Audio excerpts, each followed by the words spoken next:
The past 48 hours have shaken Russia and really confused much of the world. The news still breaking overnight after that military mutiny by Russia's Wagner Group mercenaries.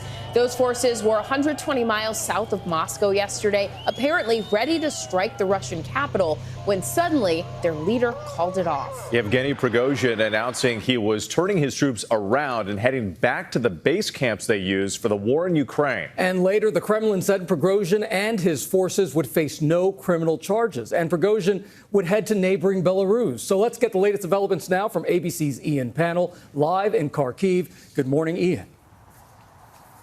Yeah, good morning, Gio. And you're right, what an astonishing series of events. As you say, almost unimaginable just 2 days ago, because up until that point, Vladimir Putin looked untouchable. He was a strong man in command and control of his country for more than 2 decades. But this morning, all of that is thrown into doubt, and he looks weak and vulnerable. This morning, shock and confusion after a rebellion that's brought Putin's grip over Russia to its weakest point in decades. After threatening to march on Moscow with his thousands of loyal fighters and taking control of Russia's southern district military headquarters and key government buildings in the south of the country, Yevgeny Prigozhin, the leader of a group of armed Russian mercenaries called the Wagner Group, announcing abruptly that he'd halt the advance after striking a deal with the Kremlin. The mercenary force, being hugged by residents in the Russian city of Rostov-on-Don, met little resistance when they arrived, and less than a day later were feted like conquering heroes as they left. Prigozhin definitely demonstrated to Putin that he felt that he was his equal. That may embolden other elites around Putin to start thinking about maybe taking control from Putin. Now, more questions than answers around what happened.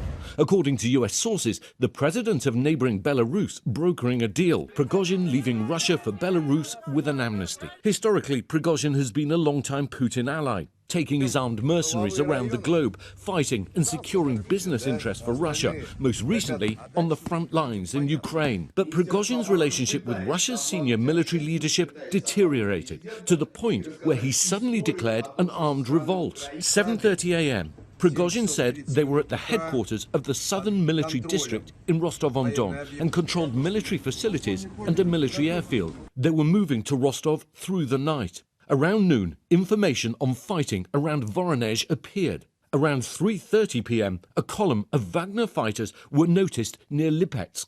8:29 p.m., Prigozhin suddenly announces that he's turning back. Prigozhin has been in a long-running feud with Russia's defense minister Sergei Shoigu, blaming him for Russia's catastrophic performance in the Ukraine war. The Kremlin apparently forgiving everything that took place in the past 48 hours, saying no one will be prosecuted.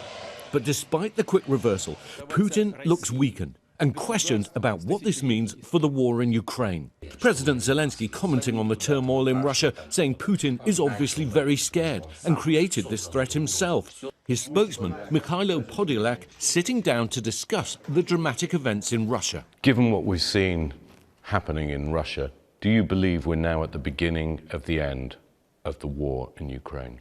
Podolyak saying it's the beginning of the end of the war, but warning it could still last for some time.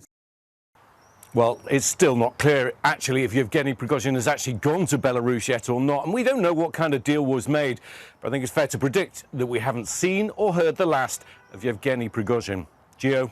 And Ian, before you go here, what does this mean for the war in Ukraine now that Prigozhin is in Belarus?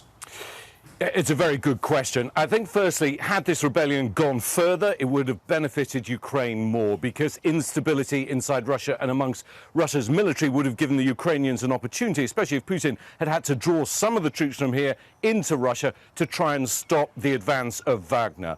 But I think the possibility of Prigozhin being in Belarus is another threat to Ukraine. It's to the north of the country. It potentially gives access down towards Kyiv. I don't think we've heard the last of Prigozhin. If he rallies his troops and he pushes in from the north, then it's going to present more of a problem, I think, for the Ukrainians. Gio? All right, Ian Pannell, so appreciate your reporting. Thank you. Well, hey there, GMA fans. Robin Roberts here. Thanks for checking out our YouTube channel. Lots of great stuff here. So go on, click the subscribe button right over here to get more of awesome videos and content from GMA every day, anytime. We thank you for watching, and we'll see you in the morning on GMA.